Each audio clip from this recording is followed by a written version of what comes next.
Saya seorang karyawati yang menjadi tulang punggung keluarga. Ibu saya bercerai karena ada orang ketiga pilihan ayah saya. Saat bercerai, ayah saya meninggalkan kami, menjual semua harta berharga kecuali rumah, dan sampai sekarang saya harus menanggung hutang beliau. Adik saya cacat berusia 9 tahun. Karena waktu hamil, ibu saya sering mengalami KDRT.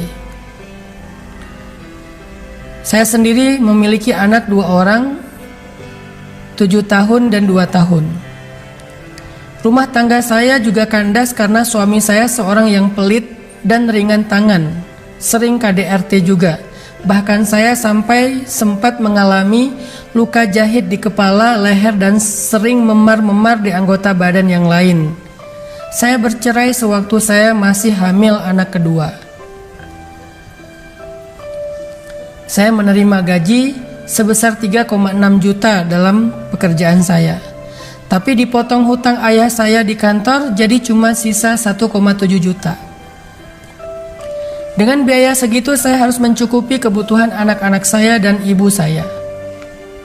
Ibu saya sendiri sekarang berjualan di sebuah sekolah SMP dengan warung kecilnya.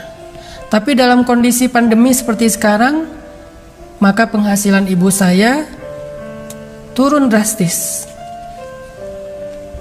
Musibah ujian selalu datang, ada pihak yang menagih hutang ayah saya. Saya harus membayar hutang tersebut sebesar 15 juta. Akhirnya saya pinjam ke koperasi kantor dan dipotong gaji saya tiap bulan.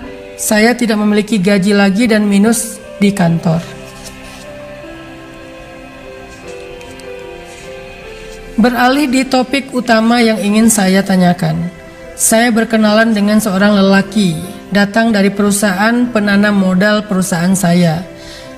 Dia seorang non-muslim. Pertemuan kami singkat sekitar 3 minggu. Dia berada di sini. Kami dekat, dia baik. Sejak saya bercerai, saya sangat down, hampir putus asa.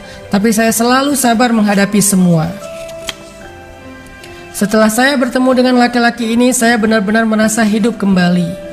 Dia perhatian, baik, semua yang saya harapkan padanya ada di dia. Dia juga dermawan, mencukupi kebutuhan hidup saya. Sehingga akhirnya kami LDRan. Dia ada di Kalimantan. 6 bulan berhubungan dengan dia baik. Selebihnya kami berhubungan via WA, vid call, dan telepon. Saya sungguh sangat menginginkan dia menjadi imam saya.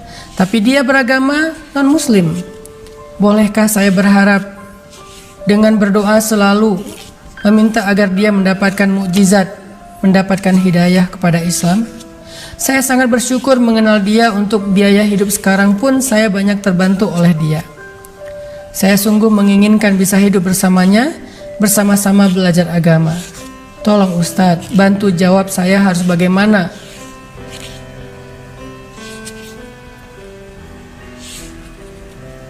Bagaimana kehidupan terus berjalan? Saya ingin ada yang membimbing saya, ada yang menafkahi saya. Jujur saya lelah selalu dapat ujian. Innalillahi wa inna ilaihi raji'un.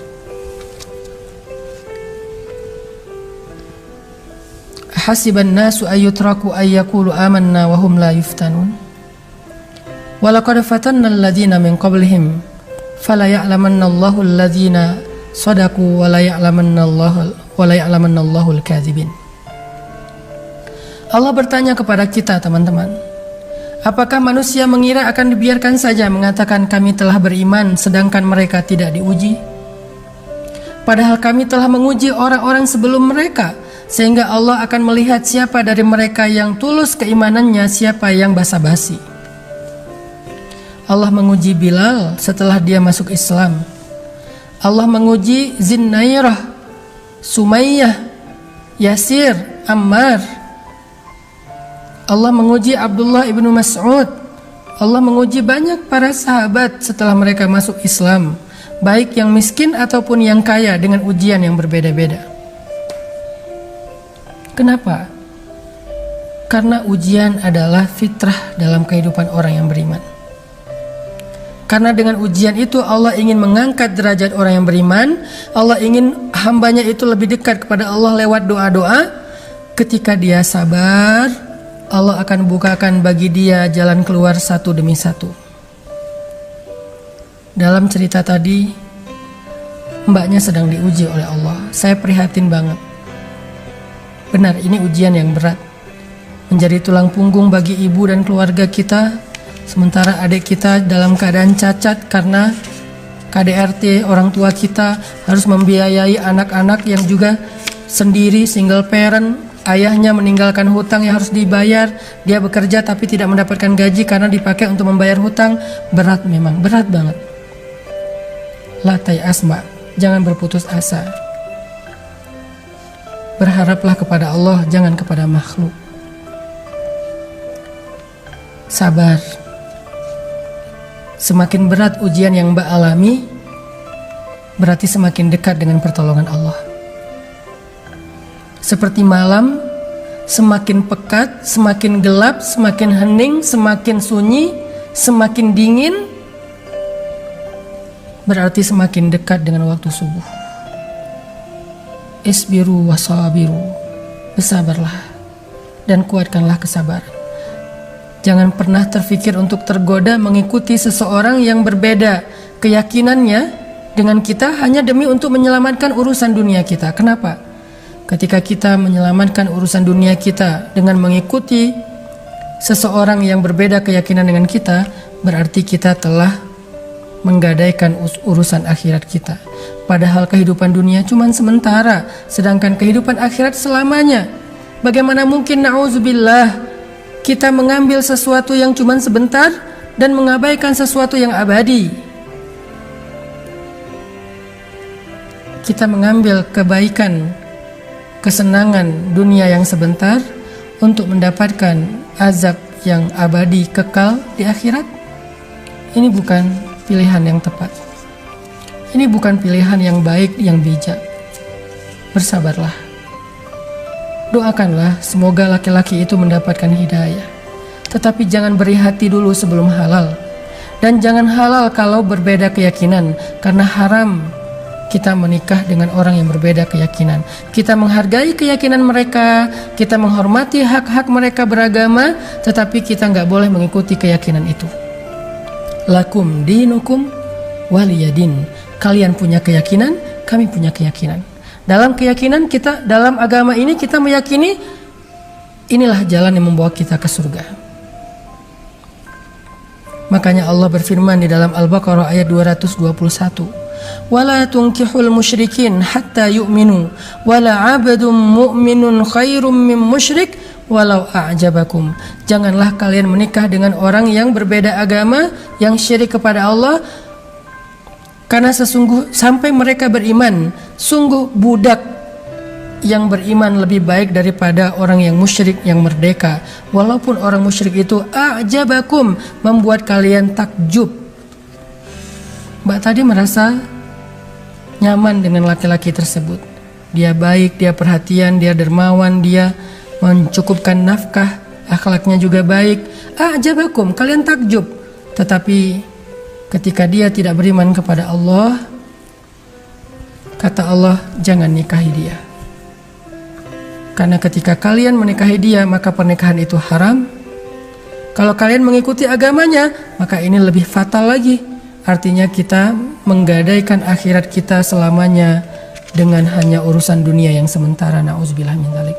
Bersabar ya Mbak. Mudah-mudahan Allah kasih jalan yang terbaik. Bisa jadi jalan yang terbaik itu laki-laki tersebut mendapatkan hidayah. Bisa jadi jalan yang terbaik itu adalah Allah akan datangkan laki-laki lain yang beriman, yang baik akhlaknya, untuk bisa mendampingi Mbak berjalan kepada Allah Subhanahu wa Ta'ala dalam keadaan selamat dunia dan akhirat. Mudah-mudahan dua pertanyaan ini cukup mewakili sekian banyak pertanyaan yang juga saya lihat setema, yaitu masalah keluarga, baik itu masalah diambang perceraian ataupun memilih jodoh yang berbeda dengan kita, atau ujian-ujian keluarga. Mudah-mudahan semua kita dikuatkan kesabaran. Bukan hanya kita yang sedang diuji Mbak, semua hamba Allah diuji. Ujiannya beda-beda. Saya kenal banyak orang yang mengeluh tentang ujian mereka, tetapi ketika saya mendengar cerita yang lain, saya merasa bahwa cerita yang kemarin gak ada apa-apanya dengan ini. Kemudian besok dapat lagi cerita yang lain, ternyata yang hari ini gak ada apa-apanya dengan yang besok, dan seterusnya. Semua orang diuji. Bersabarlah. Minta kepada Allah dikuatkan kesabaran. Allahumma afriq alayya sabra. Ya Allah, lapangkan dada saya dengan kesabaran. Nabi Ayub, Nabi Yakub, Nabi Yusuf, Nabi Yunus, Nabi Zakaria, Nabi Ibrahim, Nabi Musa, Nabi Isa, Nabi Muhammad. Mereka jauh lebih solih daripada kita, jauh lebih istimewa dari kita, tetapi mereka mendapatkan ujian yang jauh lebih berat daripada kita. Sehingga ujian bukan berarti Allah gak sayang sama kita. Allah sayang sama Mbak. Cuman kita belum mengerti maksud Allah. Bersabarlah sebentar lagi, karena mungkin Mbak sekarang sudah berada di penghujung malam. Dan kalau Mbak sabar, insya Allah akan melihat fajar. Barakallahu fikum.